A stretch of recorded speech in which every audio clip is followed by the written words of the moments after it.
Good afternoon, everyone. My name is Dan Morris, and I've been with ABPMP since about 2005.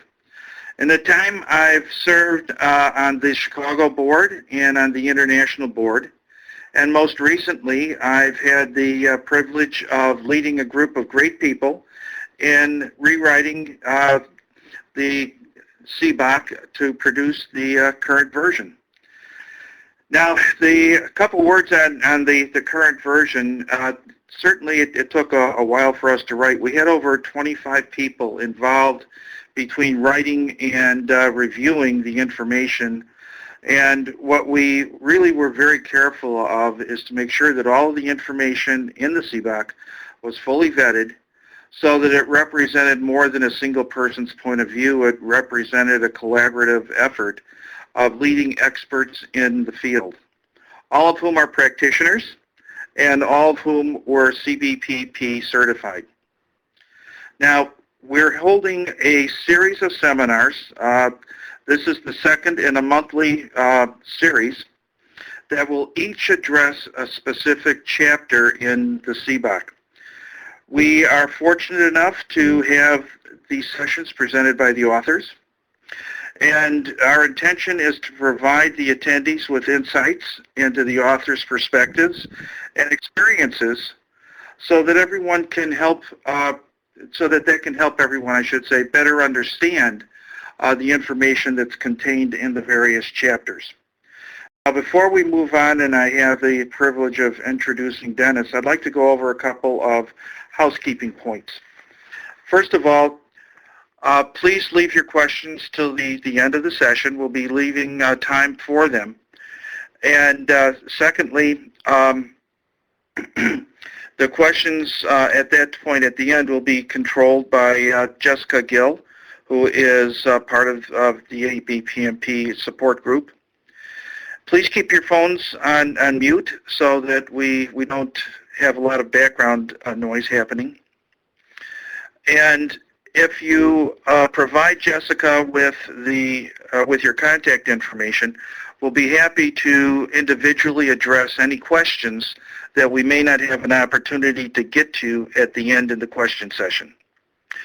Finally, the session is going to be recorded so that ABPMP members will be able to visit our website and listen to the recording as many times as one would like to help essentially to help fill out their insight into the chapter. Now, it's my pleasure to introduce Dennis Lee. Dennis is the author of the second chapter, and Dennis is CBPP certified. He is an accomplished business architect and business process management professional with extensive BPM consulting experience throughout the private, public, and nonprofit sectors. Dennis's company is built around two principles. The first is that success is achieved when an organization connects with its customers, aligns services, structures, and processes and technologies to the customer's needs.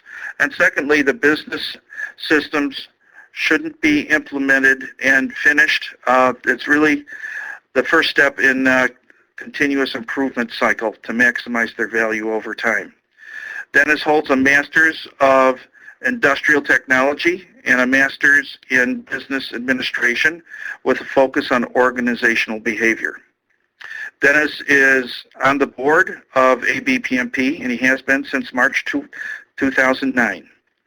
At this point in time, it's my privilege to turn the meeting over to Dennis. Thank you, Dan. Good afternoon, everyone. Thanks for attending. One question that is asked quite frequently in these webinars, and I thought I'd just get it out of the way in the beginning, is my contact information is at the back.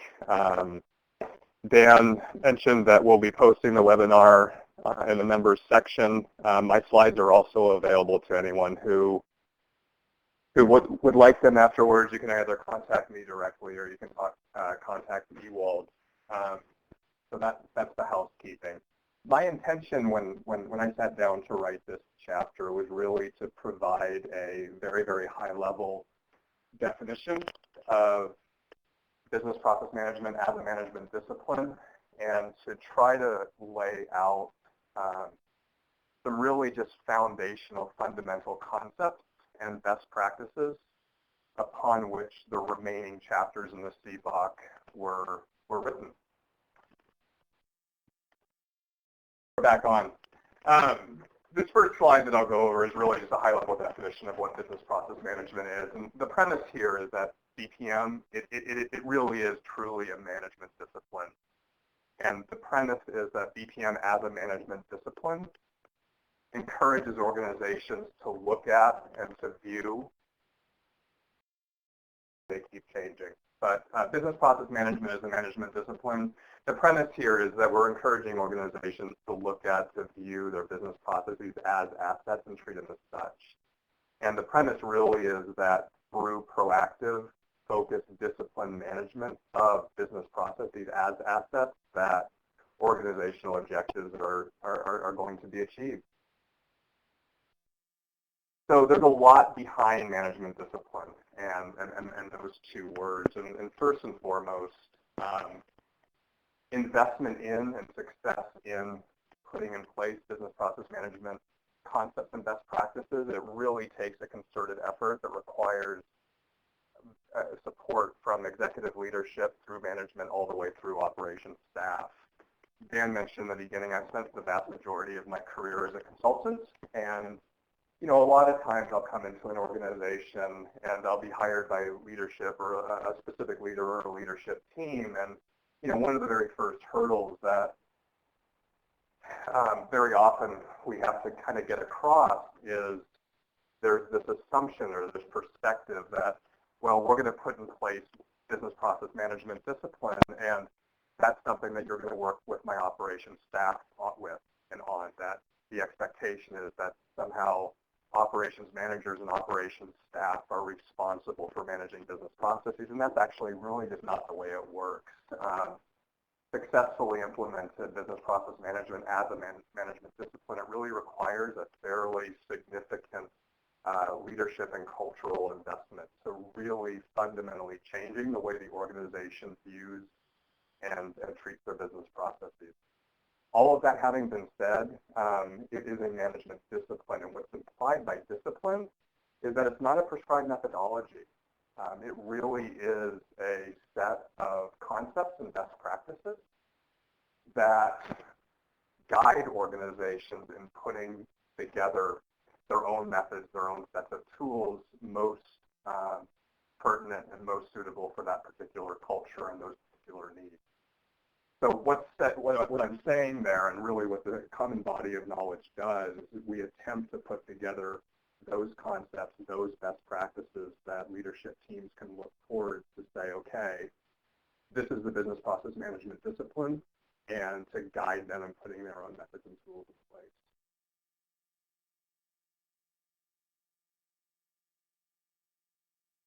So successfully implemented, my view is that business process management really becomes an internal capability.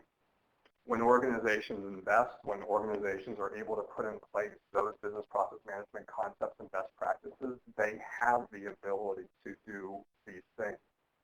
To set process strategy in alignment with their strategic objectives. They have the ability to define and design their business processes. They have the ability to build and deploy, to monitor, measure continuously, to control and to continuously improve their business process. Really, when organizations are going through an investment in business process management, there's a considerable focus, a considerable effort that has to be put into putting in place internal capabilities, building out the abilities, the methods, the tools, developing the internal staff to be able to do these things.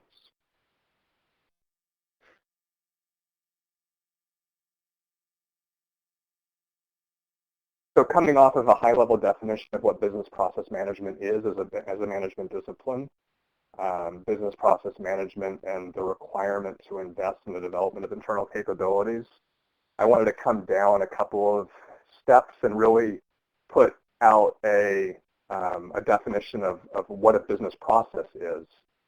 And you know, this definition for me has quite a bit of meaning. This is another hurdle that is pretty common when I'm working with organizations, that a business process really is a set of activities that transforms one or more inputs into a specific one singular output of value to a customer. And what's really important here is that concept that a business process has a single output of value. Many, many times I work with analyst teams, and we'll go through and I'll notice a tendency to skip over a really fundamental first step, and that is really truly identifying the business processes in the organization, failing to recognize the importance of setting business context for a business process. So the way that this manifests itself, a lot of times you'll see analysts and analyst teams going and trying to design the e-commerce process, or going and trying to design the change management process. And really, those aren't processes. Those are collections of processes. They tend to be internal capabilities. But when we skip that first step of truly identifying a business process as a set of activities that transform inputs into a specific output of value to customer, what happens is we kind of get into a lot of spaghetti mess. Business process design takes a lot of twists and turns, and it's really hard to figure out, well, what's that output that we're trying to achieve and what's that value to customer?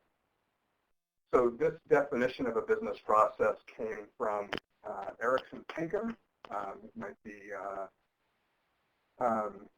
it's been pretty common. It's been a framework that I've used for the last decade to help me through really truly identifying the inventory of business processes and the individual business processes within an organization.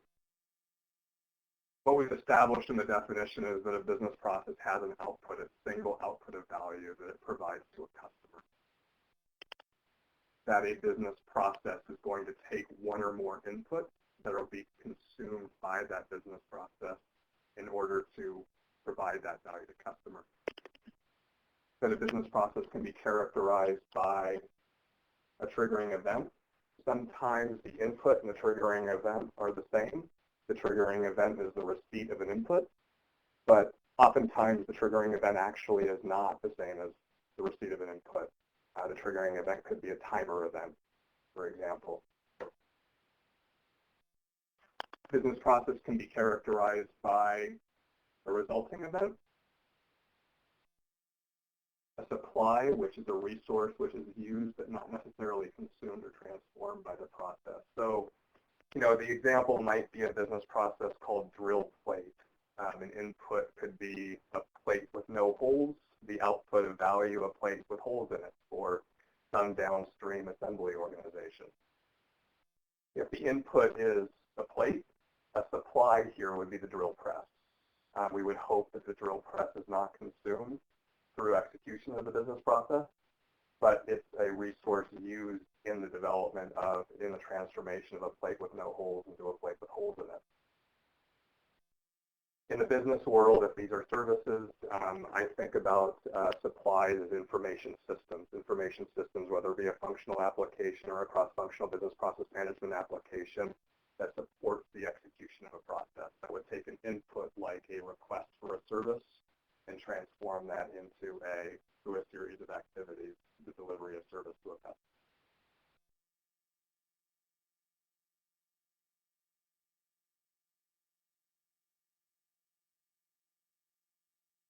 Another way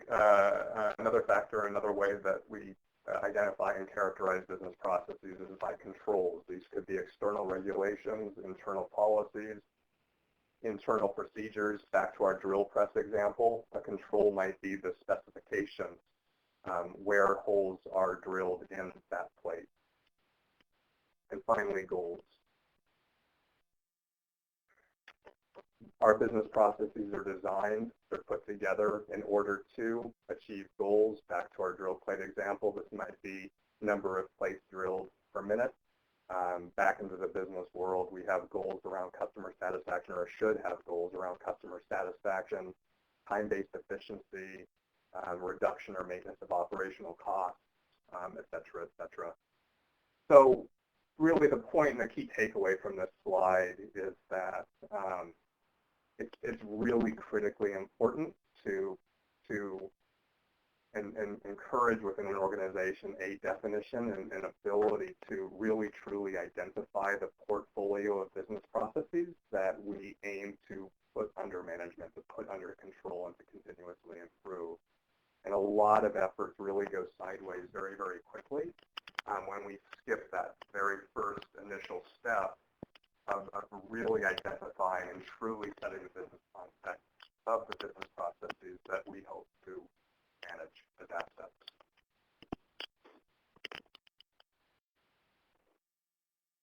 So launching off of that definition, embedded in that definition of a business process as a set of activities that transforms inputs into a single output of value to customer.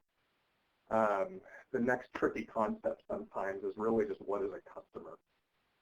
And in this example, a customer can be external to the enterprise, and I think that's how most of us think of customers, is that we look at an enterprise like a car manufacturing organization, and we would recognize the car dealership as a customer of the enterprise. In this case, if I was a consultant and hired by a car manufacturing company, I'd be looking at design, manufacturing, assembly, and shipping, and I'd be looking at that core process that runs through the organization to create the manufacture cars and to sell them to a car dealership. I also could be hired by an internal organization, in this example, the manufacturing organization. In this scenario, I still have a customer. My customer just happens to be a downstream and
specs from the design organization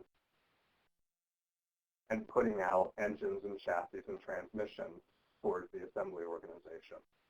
So again, the theme that I'm on here is incredibly important to really understand business context, understand the domain and scope, to identify the business processes that we aim to put vendor management and control, and to engage in process design activities from there.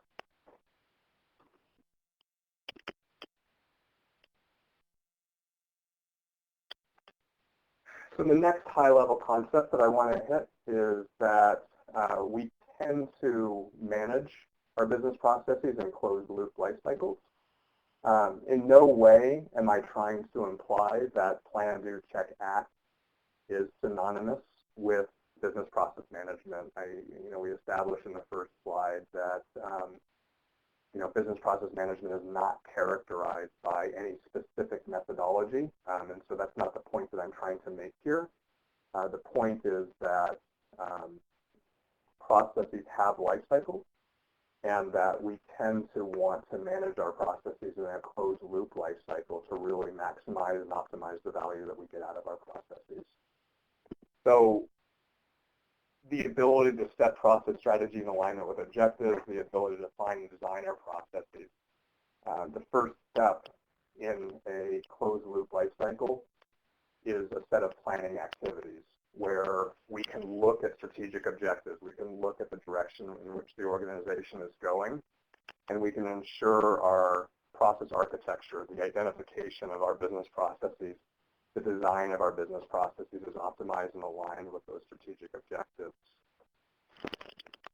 Coming off of planning activities,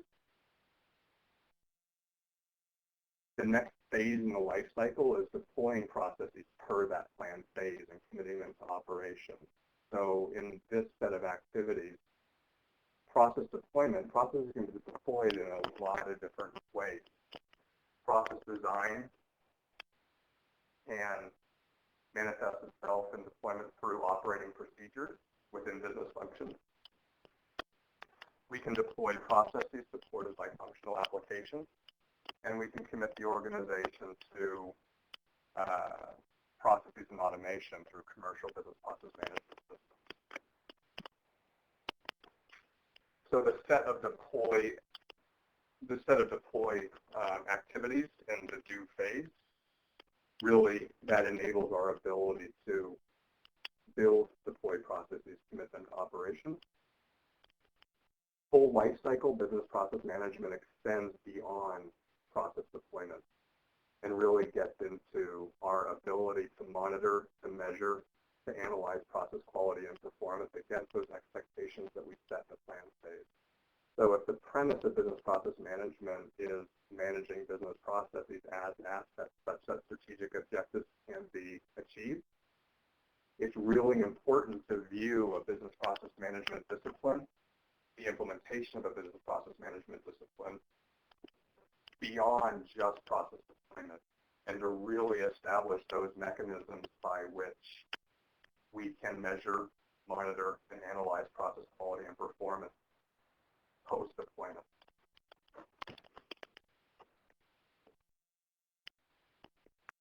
And finally, what closes the loop in a full life cycle business process management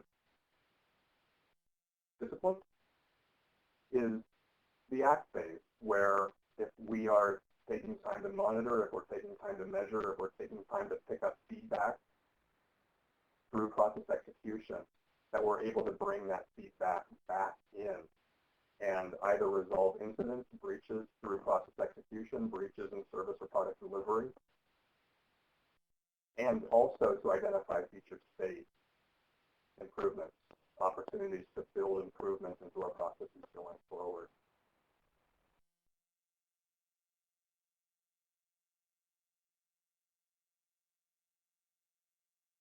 So really, as organizations invest and business process management teams get larger, they will start to put more and more of the organization's business processes under management. And really, At the end of the day, a process is not a process. It's not a process. There are three main types of interconnected processes that we see inside of organizations. The ones that we gravitate towards and recognize most immediately are primary processes. If it's a service organization, I sometimes refer to these as service delivery processes. If it's a product-related organization, these can be product development, product delivery processes. The primary processes are those processes which directly deliver value to customers. So if I'm looking at an enterprise which is a car dealership, from a customer's perspective, customer looking into my organization, they're seeing three main outputs of value. Their ability to buy a car, so set a process to run, sell a car. They're looking at the ability to finance a car, and they're looking at the ability to have their car serviced after they purchase it. So outside in, three primary processes: selling a car, financing a car sale, and servicing a car. These are not the only processes that a car dealership has to worry about. There's a whole host of underlying processes that organization has to understand, they have to execute, they have to maintain if they're going to stay financially viable. And that set of processes we refer to as support processes. These are not processes which directly deliver value to customer, but they are processes which have to run, they have to be executed to keep the lights on. They're just essentially the cost of doing business. So for a car dealership to succeed, they have to have the ability to assess the marketplace so that they can optimize the mix of cars that they are selling. They have to be able to order cars from a manufacturer and a wholesaler. They have to be able to manage payroll and benefits. They have to be able to stock the service center with parts and tools. So really on the balance, when you're looking at an organization, sometimes the primary processes, the service delivery or product delivery processes, sometimes the number of processes which are directly customer facing, which directly add value to customer, sometimes it's a lot fewer number than the number of support processes that the organization has to manage and take care of. The third set of processes which are found in organizations is this set. These are management processes. These also do not directly deliver value to customers. They are put in place to measure, monitor, to control primary and support processes. These are processes which would, for example, in a car dealership, measure the effectiveness and the efficiency of the car dealership's operation, to bring feedback in, to align improvement opportunities to where that car dealership is going and prioritize accordingly. These are management processes of those processes which would deploy those new improvement opportunities to operations and to measure the return on investment from all of the above. So way back to the first slide, I presented business process management as a management discipline. And the second slide, I talked about business process management as enabling the ability to set process strategy in alignment with objectives, the ability to define and design, the ability to build and deploy, to monitor, measure, and control. As a consultant, when I'm asked to come into an organization and to implement business process management, what I'm being hired to do is to put in place management processes. The set of abilities, the set of business process management methods and tools, they are a set of processes at the end of the day which enable an organization to manage itself.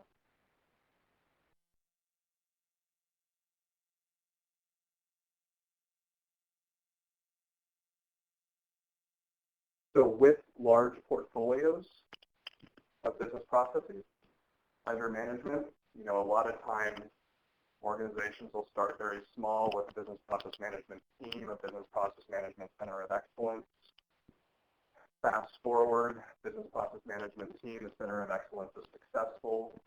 It's running through the organization and pulling more business processes under definition, under governance, under control, under continuous improvement, we tend to want to engage in, acquire the ability to manage these large portfolios of processes and very comprehensive views of the organization. And so the point of this slide is that this is where business architecture concepts, business architecture best practices, business architecture methods and tools really fit very, very nicely under a business process management umbrella, where in order to really manage these large portfolios of business processes, we have to create comprehensive views of the organization, which addresses what work is done, where work is done, when, why, how, and who is responsible for performing it.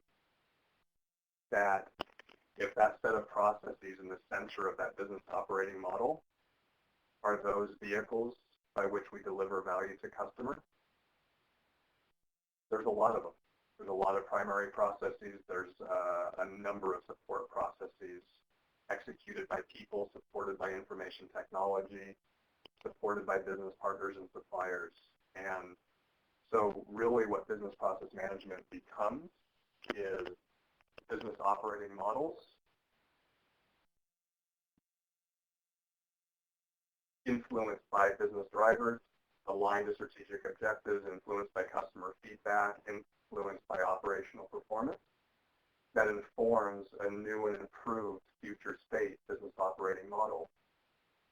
And what business process management does, the management of discipline, the ability to set our process strategy in alignment with our objectives, the ability to find and design, the ability to deploy, to monitor, and continuously improve, what those abilities enable us to do is to iterate through successively improved business operating models, to understand how our business is currently operating, to make improvements of that business operating or to that business operating model and deploy those improvements to operation.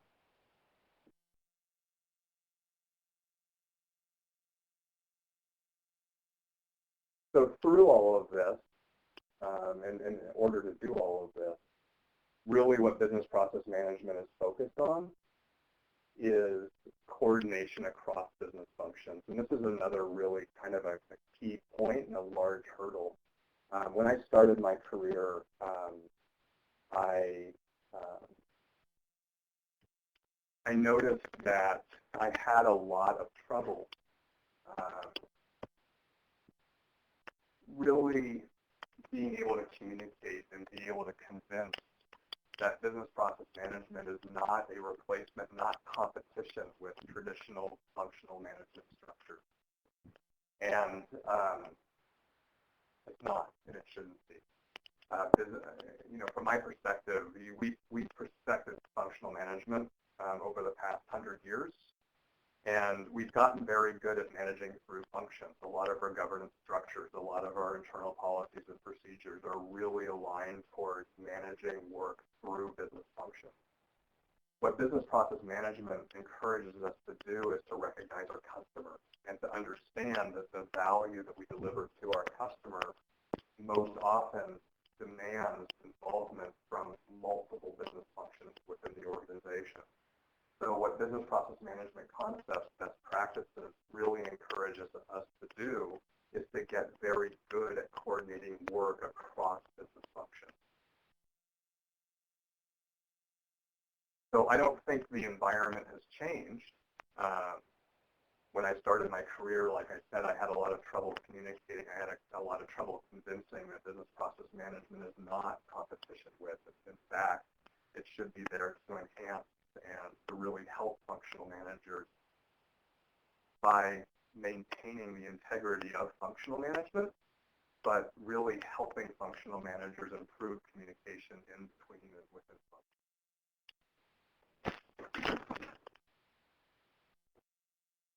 So in order to do this, really at the end of the day, we wind up seeing new rules that have to be introduced into the organization. We find that traditional mechanisms for making decisions or traditional governance structures really don't help us achieve the objectives of BPM. So you see a lot of times, most often as business process management teams become successful and business process management becomes more ingrained in the culture, that new roles are introduced into the organization that really help organizations make and implement improvements to the cross-functional business process. So there's not a standard, even within the business process management, the BPM body of knowledge, common body of knowledge. We use different terms for these roles, but some of the common terms that you'll see are process owners, those individuals who have end-to-end accountability for the execution of business processes and the delivery of value to customers. Functional managers a lot of times will play a role in change advisory boards, groups that will get together and understand recommendations for improvements to business processes and take part from their functional perspective in how to improve and how to deploy business process change. We're seeing the roles of process analysts come into organizations. So at the end of the day, like I said, business process management concepts, business process management best practices should not be viewed as contradictory to or in competition with functional management. It's these roles are put in place actually to really assist the traditional functional management practices and functional managers with coordinating activities and communication across.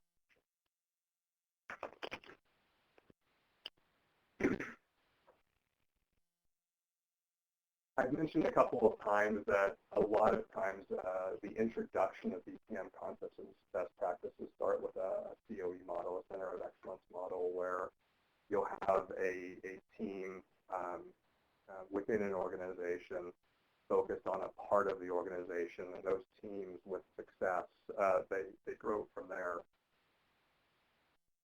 Those teams would really be looking at the implementation of planning phase, the ability to set process strategy in alignment with objectives, the ability to find and design, the do phase. They would manage the entire life cycle from soup to nuts, from end to end. Plan activities, do activities, check activities, act activities. And you would see all of these activities, all of these abilities entirely managed within a single BPM COE or BPM team.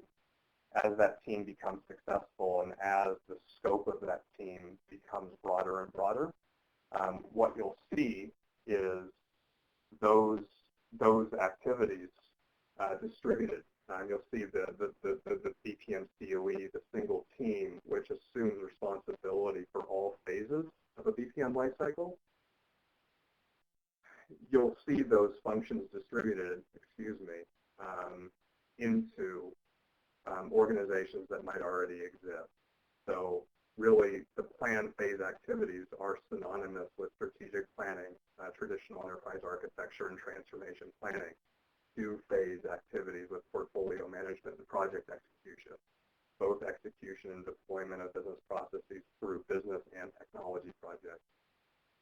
Check phase activities might come out of a BPM COE and be assumed by a performance organization, and act phase activities would be assumed by some of the organization's existing service desk and change management capabilities, change advisory boards, et cetera, et cetera.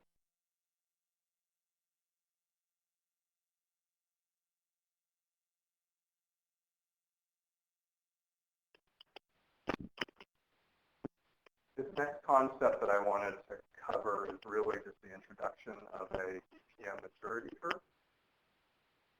And this is a slide I put together very, very early in my career, and it hadn't changed significantly, but as I moved forward in my career, it really just it just gained meaning.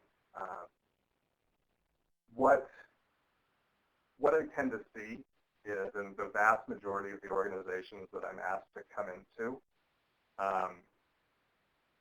they tend to be at and these are just my clients, but they tend to be at a fairly low level of process maturity. And really some of the first hurdles that we have to get across is just developing that culture of customer and process awareness. Generally, an ad hoc organization is characterized by not a lot of process definition. Process execution, process design tends to be in the heads of operational staff members. So moving an organization from the ad hoc to a defined phase really involves developing that culture of awareness and desire for service definition, process definition, procedure definition, bringing that information and those practices out of people's heads and into visible and accessible definition. From defined to controlled, what that implies is the implementation of governance structures, process cross-functional governance structures with process owners and process stewards, supported by process analysts. The word of caution here, and I think probably everyone on the phone has seen efforts which you have armies of analysts that go out and create process definitions through visual models or through standard operating procedures. And about as fast as those models are created, they come out of relevance. The organization changes through a reorg or new information technologies are deployed, and the process definitions, procedure definitions become outdated and they collect dust. In my experience, moving from ad hoc to defined really should be done with in conjunction with the introduction of governance and process governance. So really moving from a level 0 to a level 1 and too broad, doing that too broadly without really focusing on the implementation of process governance tends to result in process definition efforts that just become stale. So moving from level 1 to level 2 really is the investment in governance and the investment in the ability to bring in feedback and be able to, just put in place those mechanisms to continuously improve processes over time so that our process definitions, procedural definitions, information technologies don't get stale. Moving from level 1, level 2 into level 3, this implies that business process management concepts and best practices are becoming enculturated. The BPM team is growing. The scope of processes under management gets broader and broader and more pervasive in the organization. The organization is investing in business architecture, concepts, methods, best practices, tool sets. It's able to view their portfolios of business processes, their delivery of value to customer, their support process using comprehensive models. They're able to drive people, processes, technology improvements through operating models. And then BPM Nirvana is really being able to predict and proactively manage change, not just react to it. So what this means is that reorgs do not, for example, a reorg, for example, is planned and managed and process, the impact of business process, the impact of delivery of value to customer is recognized and understood through reorganization planning instead of in contrast to organizations which move through an organizational restructuring and then react to the impact that has on service delivery after the fact. A lot of times, as a consultant, I'm hired into an organization with the sole focus being the implementation of business process management technologies, the development of BPM application, and the automation of cross-functional processes. Really, in my experience, and like I said, the vast majority of organizations that I get hired into are at the ad hoc phase, but trying to automate, trying to put cross-functional business processes in automation. So really what that means is that in order to hold those processes together in automation, you have to really encourage the organization to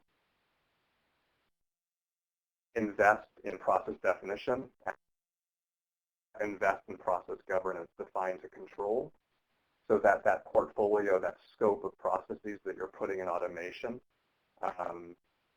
will hold together through change.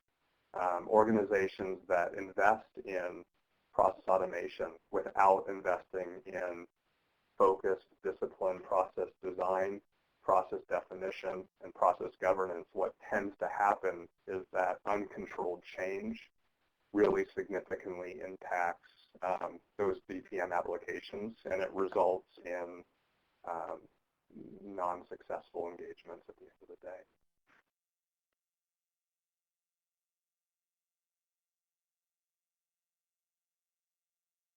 So this is the slide that I want to end with, and this this slide, the main takeaway of this slide is really just to kind of get into the BPM value proposition a little bit.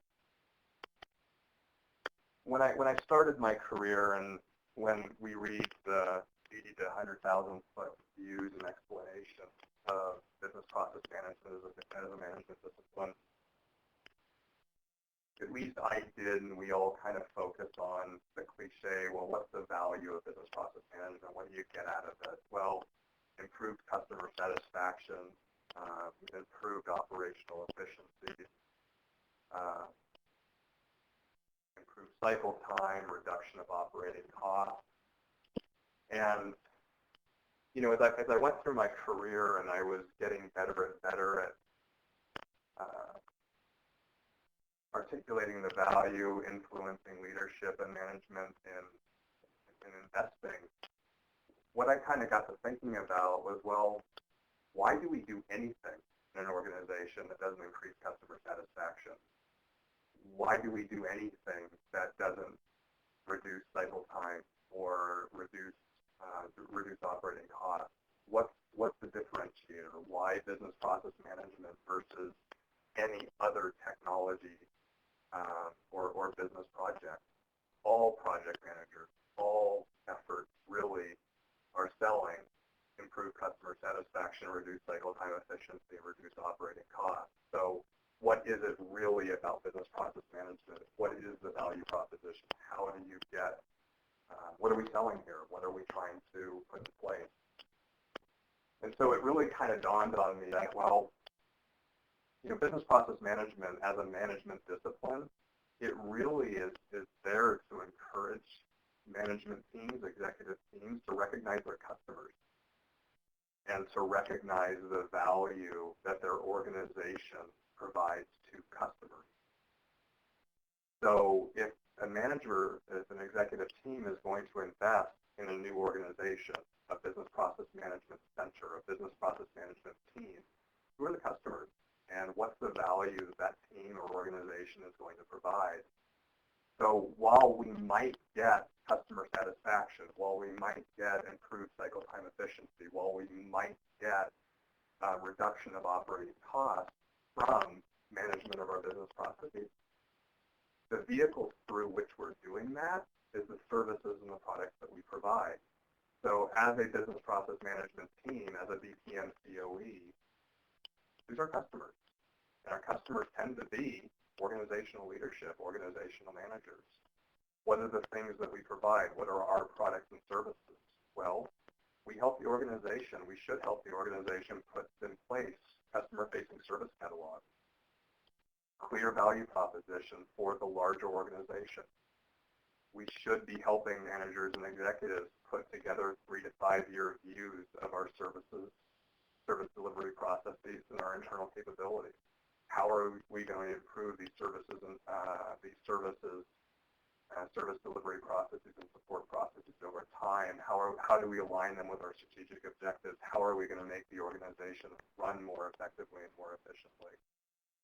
The services that would come out of a business process management center of excellence are process design and deployment services, BPM application implementation, the automation of cross-functional business processes.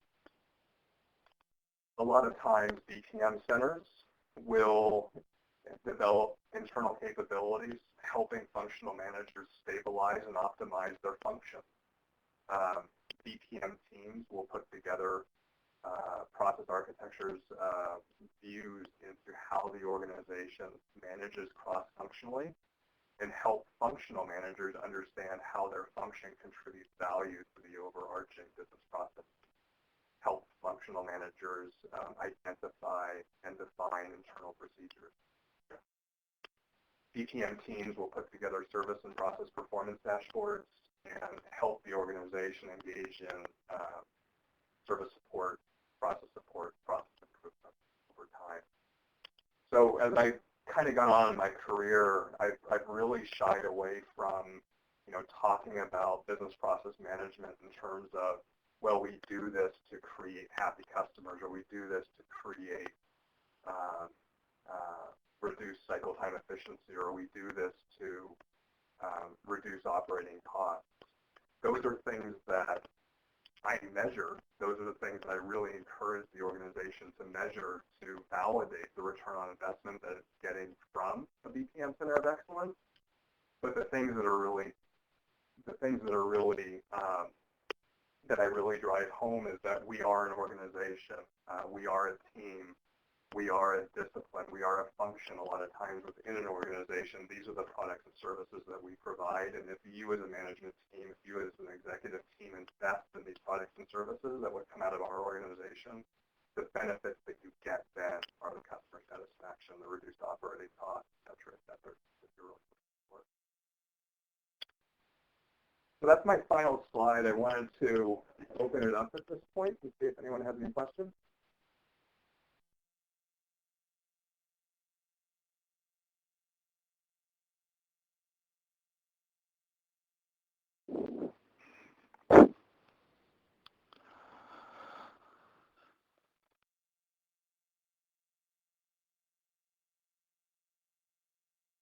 This is Dan Morris.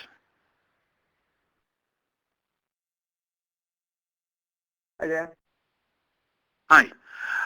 One of the things I'd like to say to people while people are kind of absorbing some of the things that you talked about and maybe formulating questions is the fact that if, as everyone is considering what Dennis has spoken about, if during that thought process you come up with questions, please do send them to Dennis or do send them to Ewald, the people who sent out the invitation for the meeting, and we will get back to you and we provide those answers. So at this point, has anyone come up with anything that they would like to talk to Dennis about?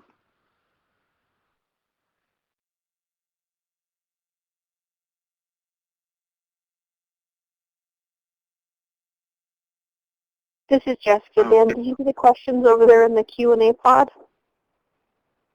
I'm not seeing any questions come up on my screen. I may be looking in the wrong place, however.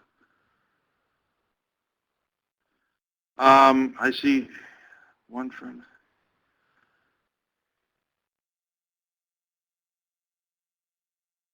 It looks like we have a question from Signe. Signe, are you there? Do you have a question? Let's see. There he goes. Okay. Well, I don't know if we have a technology problem or what. I'm not seeing any questions come up on my screen in the Q&A box that I have. So If anyone has a question, please speak up and let us know.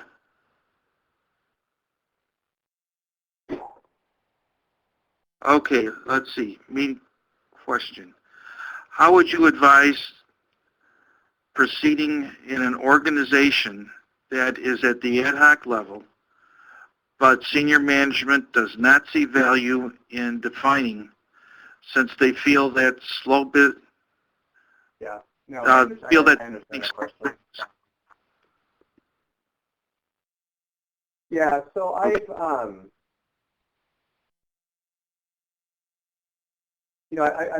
had the opportunity to work in two polar opposite ends of opportunity. I started my career in an organization that, and this is at the enterprise level, in an organization with a total replacement of senior management.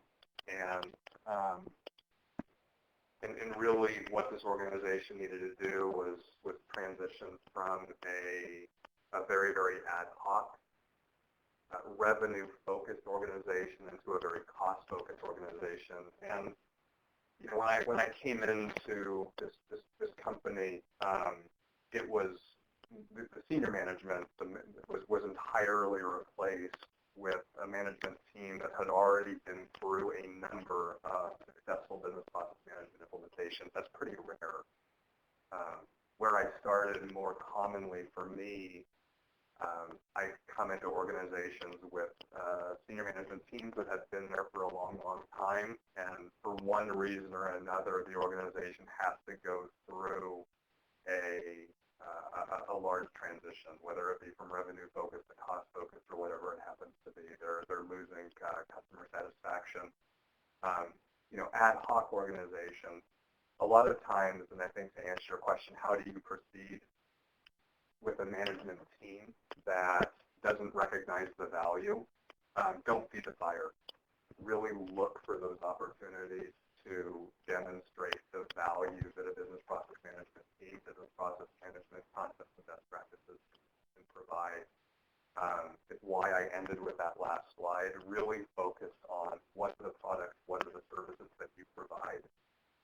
And a lot of it also is very, very thorough stakeholder analysis, stakeholder identification, stakeholder analysis. Look for those opportunities to provide those services, to demonstrate those values, that value to your early adopters.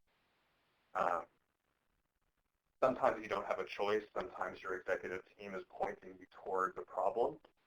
But when you have the opportunity to really pick and choose, understanding your targets, understanding who those early adopters are in the organization, and pointing the value that comes out of a process analyst team or a business process management team, pointing that value towards those executives, those early adopters, and building that critical mass and letting that critical mass grow from there. Does that answer the question? I believe so. I think we should also move on to the next question. And I'm trying to get up here. This one is I'm a certified project management professional within the financial services industry. Most of my IT projects fail to continually deliver because there are no process/policies around the solutions.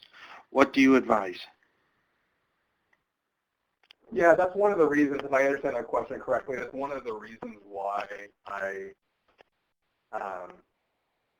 introduced that full life cycle concept pretty early on, is that really so much of full life cycle business process management and the value that we get out of it is in post-implementation, the monitoring, the measure, the control, the continuous improvement.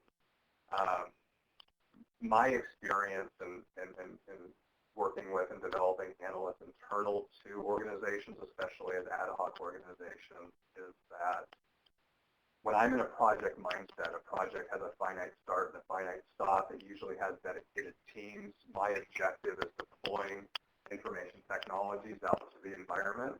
The artifacts that I'm building are not author independent.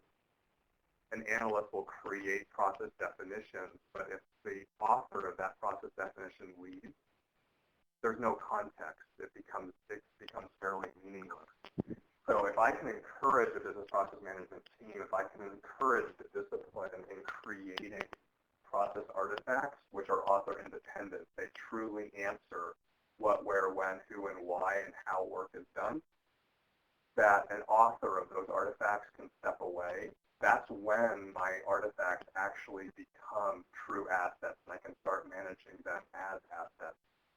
So really, the question came from a project manager. The project management mindset, what project managers are hired to do is finite start to finite end. What business process management tries to encourage, the concepts and the best practices, is that these processes are assets. And managing these assets at the end of the process, at the end of the project, that's not what business process management is all about. So really, it's building my artifacts to be author independent. It's building my artifacts to be persistent long after the project closes. It's setting up the process governance teams and process governance capabilities. It's engaging in monitoring and measuring methods and tools, and engaging in continuous improvement practices. That's how we bring projects, finite ends, into full life cycle business process management. Okay, thank you. Now, we are at the 3 o'clock mark. We have one other question, Dennis. For those that may have to drop off, thank you for joining us. And Dennis will now get into the final question, which is, do you tend to find a decrease in performance, business or financial, the first year or two after the implementation of business process improvement? Yeah, I look at it actually a little, I'm going to come into the question sideways. What I actually see is more often than not is organizations that fail to recognize the importance of BPM capability implementation. That a lot of organizations assume, well, we understand business process, we understand how to define, we understand how to deploy, we